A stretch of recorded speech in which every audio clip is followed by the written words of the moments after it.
Bienvenidos a la segunda instancia del curso del Departamento Básico de Medicina. En este teórico hablaremos un poco sobre obesidad. La obesidad se ha convertido en un serio problema de salud pública a nivel mundial, debido en parte a la estrecha vinculación que tiene con las principales causas de mortalidad, como son la diabetes mellitus, la hipertensión arterial, la aterosclerosis y las dislipemias. Aunque la obesidad tiene una larga historia en la medicina durante casi toda la existencia del ser humano, esta patología no fue una condición común, relacionándose incluso grados modestos de sobrepeso con estatus de bienestar. Por ello, la obesidad se considera hoy una pandemia reciente que ha llegado a ser un problema frecuente y serio tanto en países industrializados como no. Para ponerle número a estos conceptos, de acuerdo a la Organización Mundial de la Salud, la prevalencia a nivel mundial se ha triplicado entre el año 1975 y el 2016. Eso significa que para el 2016 existían 1.900 millones de adultos de 18 años o más con algún grado de sobrepeso y 650 millones de personas con algún grado de obesidad, englobando entre ambos el 13% de la población mundial. Esta pandemia no está exenta de Uruguay. Para el 2018, el índice de masa corporal promedio para hombres y mujeres fue de un 26. La prevalencia de sobrepeso en el país fue del 55% y la prevalencia de obesidad de 21,5%. La obesidad, del griego ob, que significa todo, y edere, que significa comer, es una enfermedad crónica que tiene un origen multifactorial y está definida como un exceso de la masa grasa corporal, o sea que es en esencia un aumento del tejido adiposo, que se asocia a mayores riesgos para la salud. ¿Qué causas de obesidad conocemos? Hay dos grandes causas de obesidad, que pueden ser primarias o secundarias. La obesidad primaria o exógena engloba el 95% de los casos de obesidad que conocemos y se debe en esencia a una sobrealimentación. Eso significa que hay una ingesta calórica que es mayor a nuestro gasto calórico diario. Pero no debemos olvidarnos que existen causas de obesidad secundarias que están asociadas a condiciones patológicas que debemos descartar o considerar en la clínica, como son el hipotiroidismo, el síndrome de Cushing, el síndrome de ovario poliquístico, el hipogonadismo y más raramente lesiones hipotalámicas y enfermedades congénitas raras como el síndrome de Prader-Willi. No debemos olvidarnos tampoco que existen muchos fármacos de uso cotidiano en la clínica que pueden estar asociados a grados modestos de sobrepeso, como son los glucocorticoides, los betabloqueantes y los antidepresivos tricíclicos, por nombrar algunos. ¿Por qué decidimos entonces hablar de obesidad en esta clase? Esto porque hemos encontrado que la obesidad se encuentra relacionada con una serie de trastornos clínicos muy comunes. Dentro de ellos se asocia la obesidad con diferentes grados de resistencia a la insulina, con dislipemias altamente aterogénicas, con síndromes de hipoventilación y somnolencia, con esteatosis hepática no alcohólica, e incluso en el 2007 el Instituto Nacional del Cáncer estimó que en los hombres el 4% de los cánceres y el 7% de las mujeres podían ser atribuibles a la obesidad. ¿Cómo diagnosticamos la obesidad en la clínica entonces? Esto se hace mediante una herramienta conocida como el índice de masa corporal, que es el cociente entre el peso sobre la talla al cuadrado. De aquí obtenemos un número que podemos clasificar como vemos en la tabla a continuación. En pacientes con un valor de 18,5 o menos son clasificados como bajo peso o infrapeso. Aquellos con un valor entre 18,5 y 24,9 son clasificados como normales y aquellos con valores de 25 hasta 30 son aquellos considerados con sobrepeso. Aquellos pacientes con un valor mayor o igual de 30 son los que clasificaremos como obesos.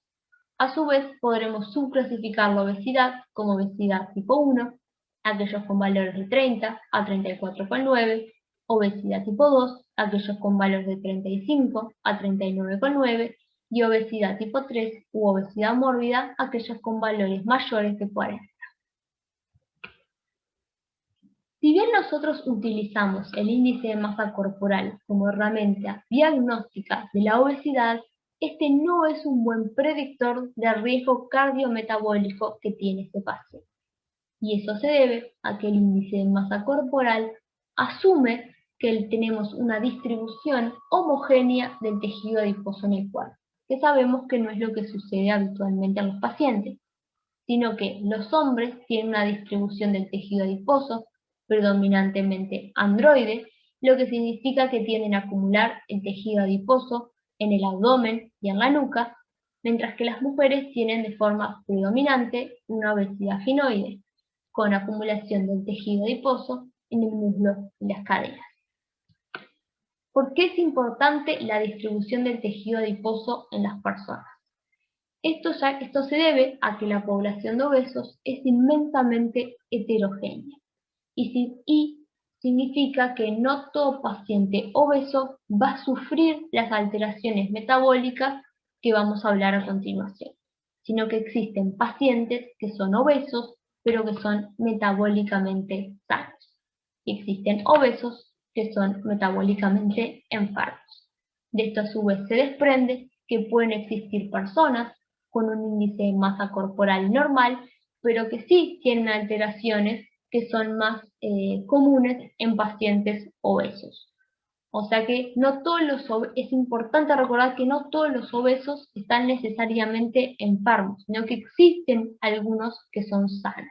Y es importante que nosotros sepamos discriminar entre unos y otros. Una forma de discriminar entre estos dos tipos de sujetos es discriminar a ver quiénes son los que tienen un tejido adiposo visceral aumentado y quienes tienen otros tipos de tejido adiposo, ya que el tejido adiposo visceral es el responsable del estado inflamatorio de bajo grado que se genera en los obesos y que van a generarle después las alteraciones metabólicas. Una forma de estimar quiénes son los que tienen un tejido adiposo visceral aumentado es utilizando dos herramientas, que es el perímetro abdominal y el índice cintura-cadera. El índice cintura-cadera se puede medir con una cinta inextensible, poniéndolo en la zona más estrecha de la cintura y luego en la zona más grande de la cadera y generando el cociente entre ellos. Y el perímetro abdominal se toma con una cinta inextensible en la zona más globulosa del abdomen. Yo les dejé aquí una tabla que ejemplifica los valores para hombres y para mujeres con riesgos bajos, moderados y severos, dependiendo de cómo les dio el perímetro abdominal o el índice de la cintura-cadera. Lo recomendado es en la clínica hacer un uso combinado del índice de masa corporal y el índice cintura-cadera y el perímetro abdominal para tener una visión global del paciente y poder determinar si tiene un riesgo metabólico elevado o no. Entonces, cuando existe un balance positivo de energía, el excedente de energía se acumula en el tejido adiposo subcutáneo, que es el que vemos aquí. Este va aumentando por hiperplasia, es decir, a partir de la proliferación y diferenciación de los preadipocitos. Cuando el tejido adiposo subcutáneo es incapaz de almacenar más grasa, el exceso de energía porque el exceso de energía se ha rebasado o se ha alcanzado un umbral, aumentan los depósitos de grasa visceral, que es la que podemos ver por aquí, que es la que engloba las vísceras, que al tener una menor capacidad adipogénica empieza a crecer por hipertrofia, es decir, por aumento del tamaño de los adipocitos. Este crecimiento por hipertrofia del tejido adiposo visceral es el nexo que podemos tener con las alteraciones metabólicas, ya que este es el tejido que genera un estado inflamatorio crónico de bajo grado en el organismo, que a su vez es el que nos va a causar todas las alteraciones metabólicas. Entonces, ¿cómo es que este tejido adiposo visceral puede generar un estado inflamatorio sistémico en el cuerpo? Como había mencionado antes, el tejido adiposo subcutáneo de otras zonas del cuerpo crece por hiperplasia, o sea que se diferencian preadipocitos y aumenta el número de los adipocitos. Mientras que el tejido adiposo visceral, que es el que se encuentra por aquí, y que vemos ejemplificado en esta imagen, crece por hipertrofia, o sea que crece en expansión. Este crecimiento del tejido adiposo no se ve acompañado por un crecimiento de la vasculatura dentro del adipocito, lo que genera dentro de él zonas de hipoxia. Estas zonas de hipoxia generan dentro del adipocito un aumento de las citoquinas proinflamatorias, como es la interleuquina 6 y el TNF-alfa. Este aumento de las citoquinas proinflamatorias dentro del adipocito genera alteraciones metabólicas dentro del tal con saturación del retículo endoplasmático, la imposibilidad de captación de ácidos grasos de la circulación y una lipólisis desregulada dentro de su interior. A su vez, cuando aumenta el tejido adiposo visceral, vemos que existe a su vez un cambio en el número y en el tipo de las células que se encuentran a su alrededor, dentro de ellos los macrófagos. Se genera con el tejido adiposo visceral un switch, lo que se denomina un switch fenotípico, un cambio fenotípico de los macrófagos. Este cambio fenotípico en los macrófagos es de los macrófagos que generalmente se encuentran en el tejido adiposo subcutáneo, que son de tipo M2, que son antiinflamatorios, a un tipo de macrófagos M1, que son los que se encuentran en el tejido adiposo visceral, que son proinflamatorios. Este tipo de macrófagos a su vez potencian el estado proinflamatorio, liberando sustancias como TNF-alfa, interleuquina 9 beta e interleuquina 6.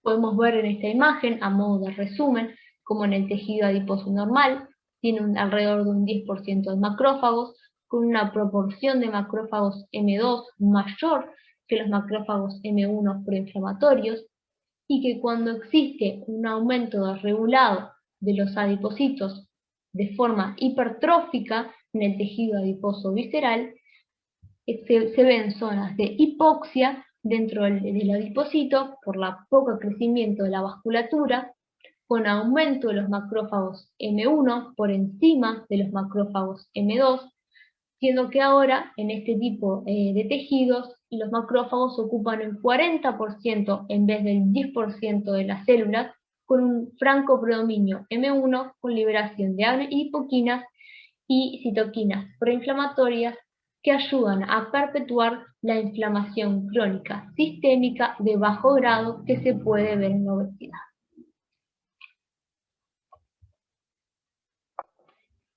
A su vez, habíamos hablado antes en el teórico cómo la obesidad se podía relacionar con diversos estados de resistencia a la insulina. Esto se puede dar por medio de dos formas.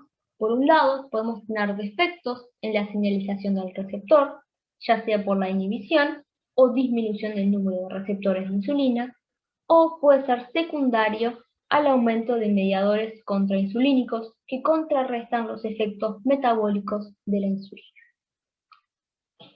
Uno de los principales factores promotores de los estados de resistencia a la insulina en la obesidad es la acumulación ectópica de ácidos grasos en tejidos no adiposos. O sea que se empiezan a acumular ácidos grasos en tejidos como el hígado, músculo esquelético y miocardio.